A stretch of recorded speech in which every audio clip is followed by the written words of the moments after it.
परभणीतील सोमनाथ सूर्यवंशी मृत्यू प्रकरणातील ही बातमी आहे। सोमनाथ सूर्यवंशीचा मृत्यू पोलिसांच्या मारहाणीत झाल्याचा अहवाल आता न्यायदंडाधिकाऱ्यांनी दिलेला आहे। राज्य मानवाधिकार आयोगासमोर सोमनाथ सूर्यवंशी मृत्यू प्रकरणाचा अहवाल सादर करण्यात आला।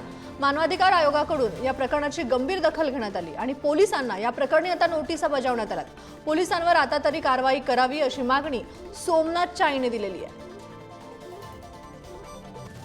आम्ही सुनावणीला उपस्थित होतो, परंतु आमची साहेबाची भेट झाली, परंतु आमचं काय बोलणं झालेलं नाही याच्यामध्ये।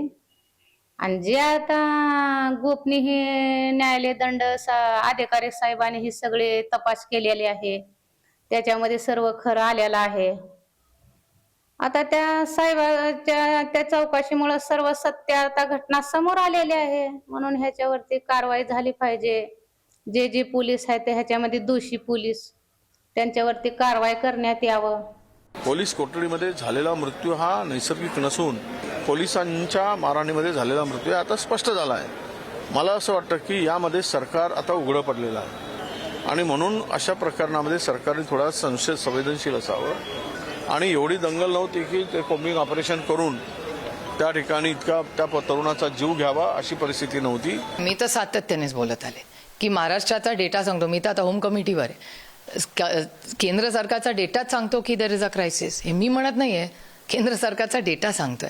त्यामुळे तो आणि क्राईम तो टीव्हीवर दिसतो ना रोज, हे काय मी सांगायचीच गरज नाही। रोज टीव्ही चॅनल लावा, कुठल्या ना कुठला हत्या असेल, बलात्कार असेल, काहीतरी मारामाऱ्या असतील, या रोज वारंवार होत आहेत। खूप दुर्दैव आहे की महाराष्ट्रामध्ये परिस्थिती अशी।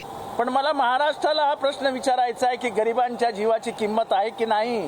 त्यांना कोठडीत बंद करून मारला त्या सोमनाथला, त्याची आई एकटी बिचारी भांडी घासते, तिला खायला प्यायला काहीही नाही, तिच्या आजूबाजूला समर्थनार्थ कोणी उभं राहिलं नाही। मला वाटतं सोमनाथ सूर्यवंशीला न्याय द्यावा लागेल। आम्ही अपुरे पडतो, आम्ही कमी पडतो, ते मान्य करतो मी। सरकारला कुठलीही गोष्ट लपवायची नाहीये। जर सोमनाथ सूर्यवंशींचा मृत्यू पोलीस कस्टडीत झाल्याचं बाहेर आलं असेल तर जे कोणी पोलीस अधिकारी जबाबदार असतील त्यांना गृह खातं त्यांच्यावर कारवाई करायला सक्षम आहे। त्यामुळे विरोधकांना काहीतरी विरोधासाठी विरोध करायचा असतो। आता रिपोर्ट तसा नसता आला किंवा काही बनवून आणला असता तर परत विरोधकांनी म्हटलं असतं की हत्या झालेली आहे हे लपवण्याकरता यांनी वेगळं काही आणलंय। विरोधकांचं काम विरोधी भूमिका मांडणं असतं।